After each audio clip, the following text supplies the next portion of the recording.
All right, man, we're just having so much fun doing tutorials today. This is like my 6th one today. Yeah, but I'm gonna release them like one at a time.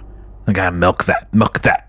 All right, we're gonna do a little cool chromatic vignette effect. I actually started doing this effect back in Flame, and it just kind of stuck. So it was one of the first things I learned to do in Resolve here.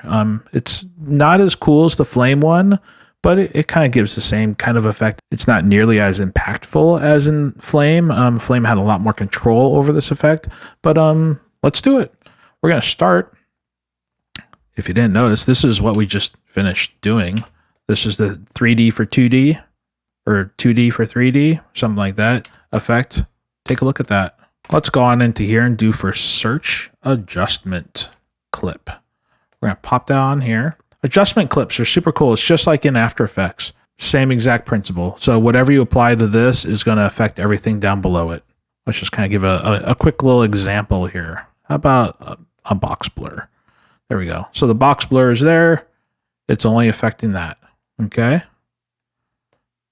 If we had, say, this clip here, let's go ahead and do a prism blur on this one. So there's the prism. There we go. So we have this clip that's got a prism blur on it. Then the adjustment layer puts more blur onto it. But then this clip is above all of them, so it has no effect onto it. That's how this all works. Okay, so let's jump on into the adjustment clip. We're going to open in Fusion. And let's create this chromatic effect. Okay, so we got our media in, going to our media out. Let's grab an ellipse. We're going to duplicate this. And what we're going to do is we're going to have one that's unaffected, with being this layered element, and then another one that's affected. And it's basically just going to have that vignetted thing that we all know and love, but it's going to be kicked up a notch. Bam! Yeah, dude, that's like a total throwback to Emerald Lagasse right there. We're going to connect that to there. Let's go ahead and view this. That's what we got. We got this ellipse. Let's stretch that on out. Stretch this on out. Let's soften that edge quite a bit.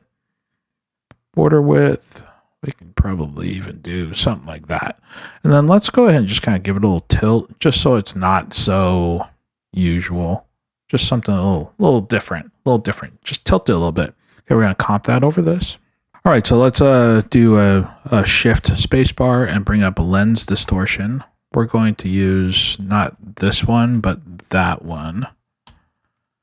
And then take a look at that. Okay, so it tweaks it quite a bit. We're going to turn off the RGB. We're going to shift just the R.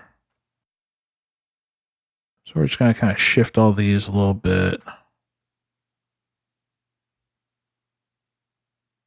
Okay, so that kind of looks like crap. It's like really distorting the image. If we do this fine adjustment, it's just going to kind of do it in smaller increments. See how it's just affecting it just a little bit? And that kind of gives us our chromatic aberration effect right there. Okay, let's bring in our chromatic aberration effect. And we're going to do this remover and kind of use it in the reverse of it. Okay, so here's the effect. Let's kind of zoom in so we can really see what's going on here. Let's kind of use this low right here. You can kind of see our lens distortion is creating this little bit of an effect on it right now. Let's grab this chromatic aberration and let's just slam that on up all the way. And we can see that's creating even more effect. We can go the other way and it's not so pronounced, a little different. For this illustration, I kind of like it over here. I have a preset of this that I've built. I actually have it set down to -1. We're zoomed in here. We're going to go Command F. That's going to make it just full screen. Let's just kind of merge this in a little bit better. Okay, let's go to our merge node, go to apply mode, and go to multiply. That looks pretty crappy. We could kind of back it off here, but then we're going to lose the effect that we're giving also. So we're going to leave that bumped up. And let's go on into our mask here and invert that. That's giving us that nice vignette there. So it's darkening it and giving us our chromatic aberrations. So that's without, and that's with. So it gives this nice little halo effect and stuff, and kind of shifts out the chromatic edges of things. This is such a neutral background and stuff, it doesn't really lend itself to this here. But when you get a lot more busyness going on, like just like a normal shot, you're going to kind of notice that fringing in those edges a little bit more, which, you know, normally we're trying to not have that, but sometimes it's kind of fun to kind of break the rules, right?